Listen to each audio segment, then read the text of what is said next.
Fafil jannati khalid. Mereka adalah orang-orang yang di surga kekal abadi. Seabadi selama ada langit dan bumi, kecuali dengan ketentuan Allah SWT. Ataan, suatu pemberian yang tidak akan putus. Orang yang bahagia di dunia ketika dia berhasil, umpamanya dia bangun rumah, alhamdulillah aku bisa bangun rumah. Kelezatan atau kebahagiaan dia bisa bangun rumah itu berapa jam? 2, 3 hari, 4 hari selesai sudah. Seorang anak yang dapat ijazah dan lulus dengan mumtaz, dia akan bahagia. Ya Allah, Bu, aku berhasil. Dia akan bahagia pada saat itu aja. Nanti malam dia sudah lupa dia. Kebahagiaannya cuma semu dan sementara. Adapun di akhirat adalah kebahagiaan yang abadi. Maka kata Rasul SAW dalam hadis riwayat Muslim, yu'ta bi ashqa ahli dunya min ahli jannah, fayughmasu ghamsatan fil jannah, fayuqalu lahu hal ra'aita syarran qad, hal qad marra bika syarrun qad, fayaqulu la wallahi ma ra'aitu syarran qad. Kata Rasul SAW, akan didatangkan orang yang paling sengsara di dunia ini, yang paling sengsara di dunia ini, tapi dia termasuk penghuni surga. Kemudian dicelupkan di surga, satu celupan aja. Kemudian Allah bertanya, hal ra'aita khairan qad, hal ra'aita syarran qad, apakah kau pernah melihat satu yang susah, yang jahat selama ini? Enggak ya Allah, enak semua, lupa dengan semua kesengsaraan dia. Dan yu'ta, dan didatangkan orang yang paling senang di dunia ini, tapi dia termasuk dari penghuni neraka. Fayughmasu ghamsatan finnar, kemudian dicelup satu celupan di neraka. Ditanya dia, hal marra bika khairun qad, kau pernah merasakan kenikmatan enggak? Kau pernah merasa enak enggak? Enggak pernah. Orang yang di penjara kemudian dibakar penjaranya, ditanya, kau pernah seneng enggak? Enggak pernah seneng aku, susah terus hidupku, karena dia sudah merasakan siksa neraka. Maka Anda yang susah hidup di dunia, ingatlah surga yang menanti Anda kalau Anda memang benar-benar beramal untuk Allah Subhanahu wa taala.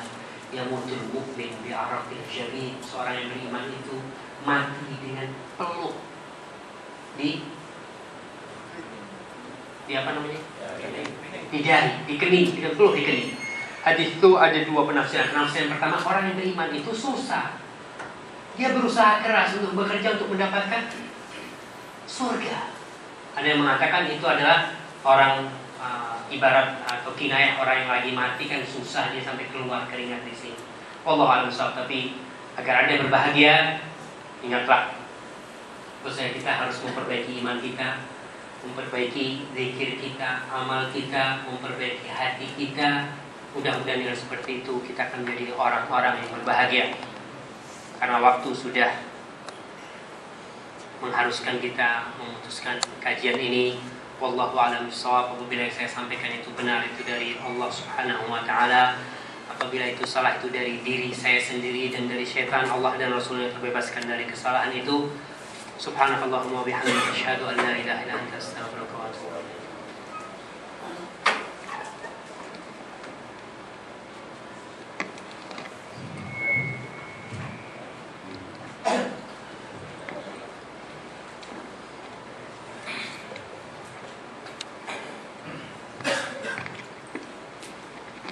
Bismillahirrahmanirrahim. Alhamdulillahirabbil alamin.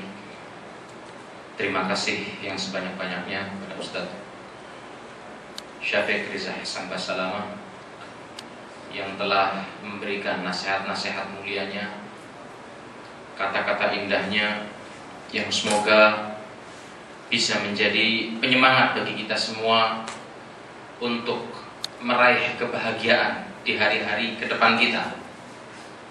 Yang sudah barang tentu kita sebagai seorang atau sebagai umat yang beriman dan mengemban nama Islam, Allah Subhanahu wa taala telah memberikan kepada kita, seperti tadi telah jelaskan, kebahagiaan mulia yang akan menyampaikan kita kepada keridhaan Allah dan surganya, yaitu dengan kita beriman kepada Allah Subhanahu wa taala dan mempraktekkan keimanan kita tersebut dengan memperbanyak amal soleh. Karena itulah tujuan utama kebahagiaan kita dan tujuan utama mengapa kita diciptakan oleh Allah Subhanahu wa taala, untuk kita bisa mencapai kebahagiaan dalam meraih kehidupan akhirat, sukses dalam meraih kehidupan akhirat. Apa perlu kita buka pertanyaan yang mungkin ini ditanyakan, atau kita beri kesempatan 3 penanya untuk bertanya? Silakan. Ya, silakan. Assalamualaikum warahmatullahi wabarakatuh. Waalaikumsalam.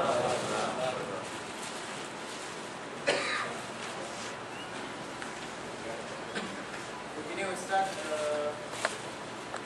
saya bisa menyampaikan bahwa kita supaya jangan memikirkan masa yang akan datang. Tapi bukankah kita harus mempunyai cita-cita sehingga kita bisa membuat planning untuk mencapai cita-cita tersebut? Itu bagaimana kaitannya dengan itu?